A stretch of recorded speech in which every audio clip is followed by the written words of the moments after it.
Welcome back to Savage Showdowns. This week we will be in the battle arena, and we will have a hippopotamus facing off against a Carnotaurus. But first, if you like this content, please give it a like and consider subscribing. It's free, and it really helps the channel out. Also, again, sorry for the background noise. I've looked around my house pretty thoroughly, and I can't find a quieter spot to record, as I unfortunately live on a very busy street. Now, with that aside, let's get into it. Size. Hippos are massive animals, reaching 10.8 to 16.5 feet in length, and standing between 4.9 and 5.4 feet tall at the shoulder.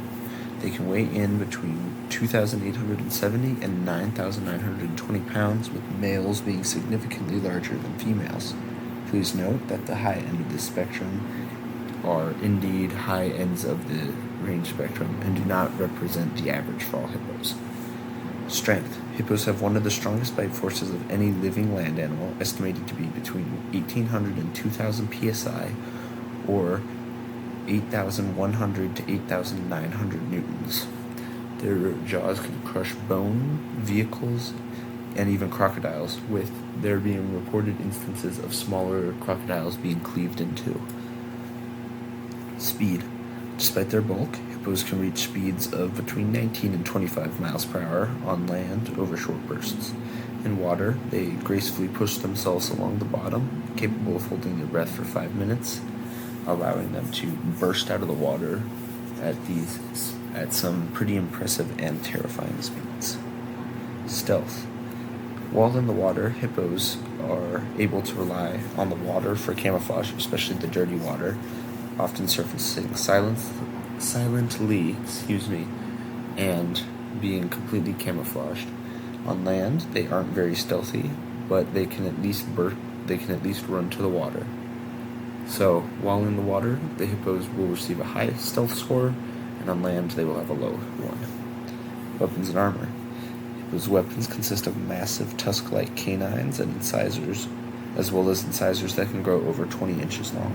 This, coupled with their bite force, their ability to open their jaws almost 150 degrees, and their aggression, are primary offensive tools that make them such dangerous creatures. In fact, they are often considered one of the most dangerous animals in Africa, and have even been nicknamed Satan's pig. In terms of armor, they have their thick skin, which can grow up to 2 inches thick in some places, dense bone structure, and dense musculature that helps protect them from injury. So, how does our prehistoric predator, the Carnotaurus, stack up? Size. Carnotaurus was a medium-sized theropod dinosaur, measuring in at about 28 to 35 feet long, including its tail, and standing approximately 9 to 10 feet tall at the hips. It weighed between 1.3 and 2.1 tons, or roughly 2,800 to 4,600 pounds. Strength. While the exact bite force is debated, estimates suggest Carnotaurus has relatively weak bite for its size, possibly less than 3,500 newtons, due to its lightly built skull. However, its neck musculature may have allowed for rapid head strikes, acting like a hammer during attacks, or possibly, though unlikely given current scientific understandings, allowing it to do a powerful forward charge. Speed. Carnotaurus was believed to have been extremely fast for a large theropod, with estimated top speeds of 30 to 35 miles per hour. Stealth. Carnotaurus likely relied more on speed and surprise than silence, but its lightly built frame suggests it may have been quiet for its size, able to sneak in close enough to release a massive burst of speed and close the distance to prey. For weapons and armor, the weapons of a Carnotaurus consisted of sharp, recurved teeth, powerful neck muscles, and small bull-like horns located right above their eyes. These horns were possibly used for ramming, maybe just for display, or intraspecific combat, meaning mate contests. In terms of armor, fossilized skin impressions show Carnotaurus had rows of bony osteoderms along its back and sides, offering some protection against attacks. In addition, it had a reasonably thick hide, theoretically, and a sturdy skeleton, at least as far as upper middle-sized theropods go. So those are our two combatants, but who wins? Let's find out. Our arena for this fight will be an open grassy plain with a nearby river. It's the middle of the night. are hippos on the shore grazing, trying to get into some much-needed calories after the hot day. Our Carnotaurus is also nearby, a large predator looking for prey in this strange modern landscape it now finds itself in. It sees the hippo grazing and begins to move closer. The hippo is on guard, knowing that it is vulnerable on land and is prepared to defend itself or retreat to the water at a moment's notice.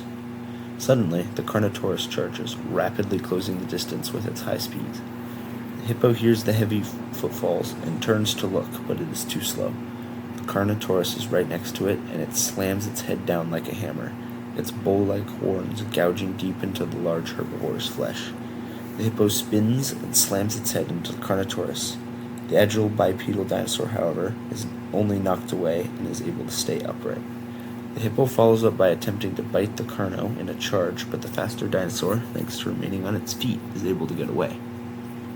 The hippo seizes this brief opportunity to get itself closer to the water as the Carnotaurus runs away before turning back around. As it hears the heavy footfalls approaching again, it attempts to square back up, but again is a little too slow, this time suffering a bite from the Carnotaurus that tears off a chunk of its flesh.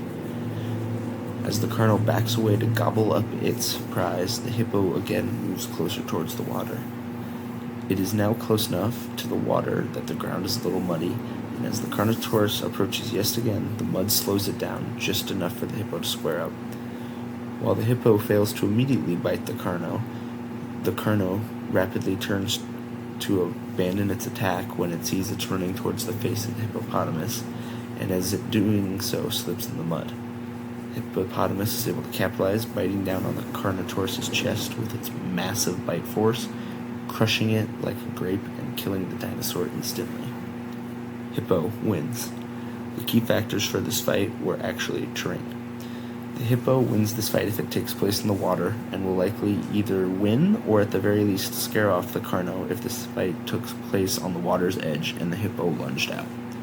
However, since this fight started on land, the Carnotaurus had a chance. This is where the two other factors become more relevant: size and our limited knowledge of extinct species.